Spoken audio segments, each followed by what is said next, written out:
Eu sou a Renata, eu sou nutricionista do Ambulatório de Fibrose Cística da Unicamp. Esse é mais um vídeo que traz as informações das nossas diretrizes brasileiras de nutrição em fibrose cística, para além do texto escrito, também para o texto traduzido e falado. Hoje eu recebo a nutricionista Juliana Mauri. Ela é mestre e doutora pela Unifesp e trabalha no Ambulatório de Fibrose Cística da Unifesp há alguns anos, com uma vasta experiência no assunto, e foi uma das autoras das diretrizes de nutrição em fibrose cística. Juliana, obrigada pela disponibilidade de participar aqui desse conteúdo. Vamos conversar um pouquinho aí com o pessoal, né? Olá, pessoal. Vamos lá, vamos contribuir aí. O assunto do vídeo de hoje é a primeira parte sobre as recomendações nutricionais na fibrose cística. Então, a gente vai abordar os macronutrientes, quais são as recomendações e trazer algumas coisas da nossa prática sobre como a gente poderia aplicar isso com os pacientes. Então, a minha primeira pergunta aqui para a gente começar esse bate-papo, essa discussão, né? É a demanda calórica nos pacientes com fibrose cística. Tem diferença em relação às recomendações por idade, enfim, né, de acordo com as características individuais, em comparação com a população sem fibrose cística? Sim, Renata, tem diferença sim, né. Antes de falar a recomendação de calorias, acho que é importante pensar em alguns aspectos que é individual, né, então o estado nutricional do paciente, isso vai depender do estado nutricional da criança, se ele está infectado, da função pulmonar, que difere de criança para criança, né, do quadro dele geral. Mas a recomendação é de 110 a 200%, tá, de uma forma bem prática para poder entender isso. Por exemplo, uma criança de 10 anos, vamos supor que ela precise de 2.000 calorias, né? Se essa criança com fibrose, dependendo do quadro, precisar chegar a 200% dessa recomendação, são 4.000 calorias. Então são 2.000 calorias a mais, né? Então é uma quantidade muito, muito alta, né? A recomendação que eles precisam. Então é por conta desses detalhes, dessa situação, que eles precisam de um aumento aí sim. E eu sempre penso que justamente nos momentos em que eles precisam dessa quantidade muito aumentada de caloria, que vai acontecer aí, né, em quadros infecciosos ou em necessidade de recuperação de estado nutricional, é o momento em que é mais difícil deles aceitarem volume alto de alimentação, né, de dieta, de suplemento, enfim. Então, é um desafio que precisa ser muito bem monitorado, né, para que a gente consiga atingir essa recomendação aí nos pacientes. E qual a sua opinião, Juliana, sobre a origem, né, a fonte dessas calorias, assim, né? Então, a gente vê que às vezes a gente conversa com os pacientes sobre essa demanda aumentada e as famílias utilizam aí de alimentos hipercalóricos de fontes diversas. A qualidade dessas calorias, né, ela é importante? Como você costuma trabalhar com os seus pacientes em relação a isso? É importante, é que quando a gente fala de fibrose, aumento de caloria, né, então vamos dar fritura, vamos dar queijo amarelo, vamos, né, assim, ou calorias vazias, muito biscoito recheado, né, que tem muita caloria, mas aí são vazias em nutrientes. Então eu tento ofertar, né, orientar para os pacientes uma alimentação bem variada, rica em alimentos in natura, frutas, verduras, legumes, arroz, feijão, né, proteína, de tudo um pouco, e eu modulo, né, a alimentação. Acho que você modular essa alimentação também ajuda bastante. É como se fosse um empilhamento de nutrientes. Então, se o paciente vai comer uma fruta, uma banana, vamos pôr aveia, né? Se o paciente vai consumir arroz, feijão e o franguinho, ali, o legumes, a saladinha, vamos supor, vamos colocar azeite ou TCM, um óleo. Então, a gente empilha nutrientes ali, né? Então, se vai tomar um leitinho, põe um suplemento, bate com a fruta. Então, a gente faz esse empilhamento de nutrientes, que é uma modulação, né? Uma modulação de nutrientes, de lipídio, de proteína, enfim. E aí acaba deixando com um perfil mais equilibrado, né? E não com calorias vazias, né? Porque o biscoito, ele é calórico. Ele é um pacote de biscoito é calórico. As crianças conseguem comer, mas não vai ter nada de vitaminas, minerais e nutrientes. Né? Então, acho É. que é super importante a qualidade da alimentação. acho que é o nosso estímulo, né, que a gente tenta fazer sempre sobre o comer de tudo, né? E não caminhar para comer só esse tipo de alimento que a gente sabe que é mais palatável, a gente sabe que principalmente as crianças têm uma tendência, né, aí a gostarem bastante, mas não só isso, né? Não basear a alimentação só nesse tipo de alimento. Concordo plenamente que é super importante. Em relação à recomendação dos carboidratos, o que é diferente na fibrose cística? Normalmente a combinação de carboidratos na fibrose, ela é um pouquinho menor do que para a população saudável, né, que não tem fibrose cística. E a gente tenta priorizar também os carboidratos complexos, né? Porque os pacientes com fibrose cística, numa determinada fase da vida, adolescência e muito mais na fase adulta, eles tendem a desenvolver uma diabetes, né? Porque atinge tanto o pâncreas, a parte endócrina, quanto a parte exócrina. E chega em algum momento, pela própria fisiopatologia da doença, que esse adolescente, nessa criança que vira adolescente, tem uma porcentagem de chance de desenvolver, na vida adulta também. Então, assim, eu acho que a gente não restringe carboidrato, pelo menos nas crianças que estão bem, talvez numa insuficiência respiratória pode ser necessário, mas de uma forma geral não, né? Não é recomendado uma restrição. Mas eu acho que é importante a qualidade, né? E entra nessa questão aí também de alimentos que acabam fazendo uma sobrecarga no pâncreas. Então, excesso de açúcar, de farinha branca, né? Não é que não pode, pode, com equilíbrio, né? Que entra nessa questão de calorias, aí come açúcar demais, farinha branca demais, alimentos que têm essa composição. Então, acho que tem que ter um equilíbrio ali. Então, é importante os alimentos, os carboidratos complexos, né? Também, que acabam auxiliando bastante nesse equilíbrio, vamos dizer. Equilíbrio, acho que a palavra é ter um equilíbrio realmente. E quando a gente fala nessa redução, né, em comparação com a população em geral, a gente está falando do percentual das calorias vindas dos carboidratos. Mas quando eu tenho um percentual de calorias que é mais alto, eu acabo tendo uma quantidade final de carboidrato, né, que não vai ser reduzida. Então, acho que é importante isso para ninguém fazer confusão, justamente com o que você comentou, não é restrição, né? A gente não recomenda nenhuma restrição de carboidrato, mas como eu preciso aumentar algumas outras coisas, eu preciso, né, no meu total calórico ali, o carboidrato acaba ficando com um percentual um pouquinho mais baixo, que é uma quantidade muito boa, né? Uhum. E aí, falando nos aumentos, né, a gente vai para os outros dois macronutrientes agora. Vamos falar um pouquinho sobre a recomendação de proteínas? Perfeito. A proteína também, né, por conta da insuficiência pancreática, porque o paciente tem uma perda aí, né, de alguns nutrientes, dentre eles proteína, é um pouco maior do que a população, né, que não tem fibrose. Então, em torno de 20% de alimentos com proteína. A gente recomenda, né, Renata, a proteína de alto valor biológico, né, não, pode todos os tipos, mas um aumento da proteína de alto valor biológico auxilia bastante, então precisa de um aumento. Então, através da própria alimentação, né, aumentar o consumo de proteína mesmo, de carnes, ovos, leite, e às vezes o suplemento pode ser que seja necessário também, que acaba auxiliando também a atingir essa quantidade.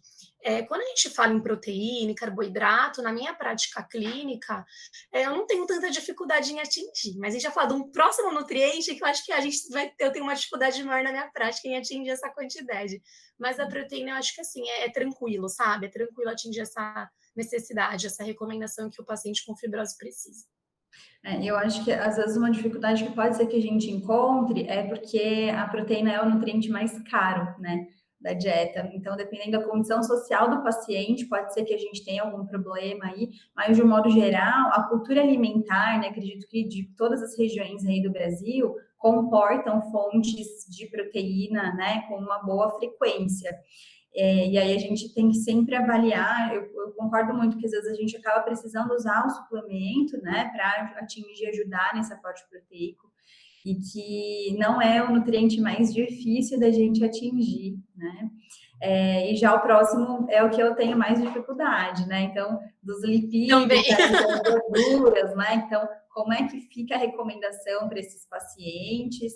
Como você aplica isso na sua prática? Que orientações você daria aí para os nossos outros colegas nutricionistas que vão atender os pacientes de fibrose que precisam lidar com o aporte adequado de lipídios?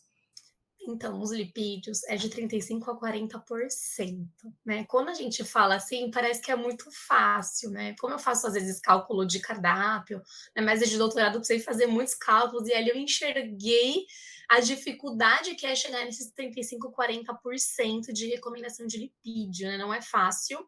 E normalmente eu tento orientar os triglicéridos de cadeia média, então é uma orientação, né? A gente reduzir o consumo de gordura saturada e trans, porque entra nessa questão de fritura demais, queijo amarelo demais, né?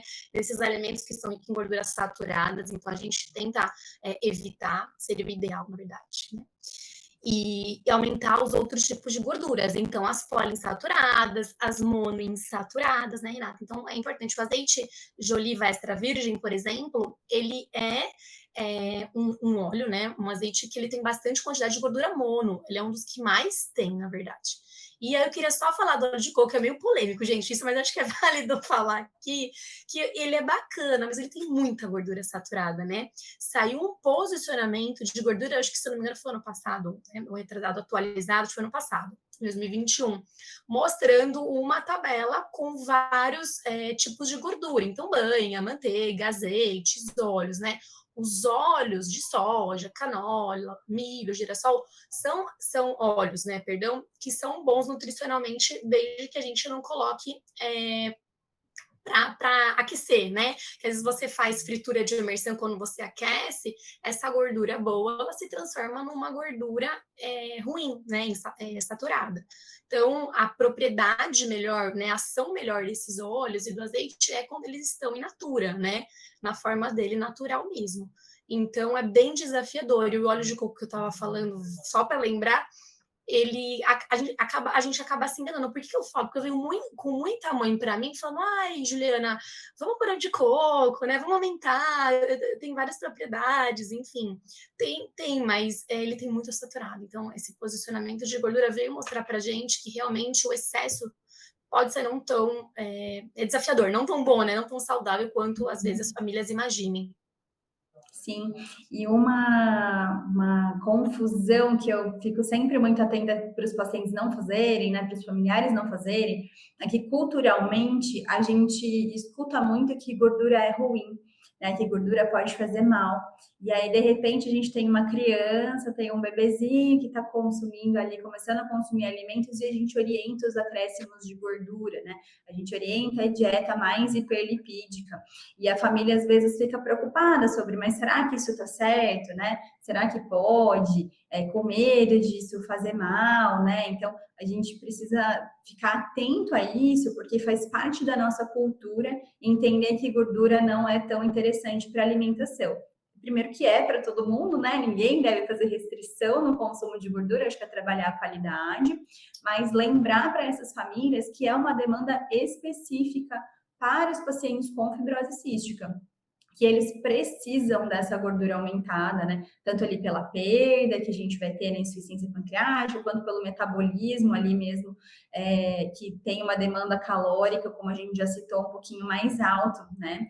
E às vezes é engraçado isso, né? Das pacientes usando lácteos desnatados, né, querendo trazer uma alimentação mais saudável possível e indo para esse caminho, né, buscando a saúde aí dos pacientes, mas a gente precisa ficar atento para conseguir que eles atinjam as orientações que a gente faz para eles na prática, né? Acho que é desafiador, mas acho que é a escolha, né? É ensinar eles a fazerem escolhas. Isso, exato. Bastante.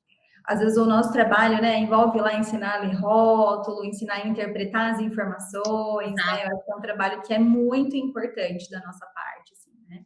É fazer educação nutricional, né, Renata? Porque eu falo, não adianta a gente estar aqui falando, conversando, a gente fala da porcentagem, quantidade e de orientações práticas. É a mesma coisa com o paciente. Como que eu posso falar, você precisa de 200% de caloria, 35% de gordura? Tá, a pessoa vai fazer o quê com essa informação?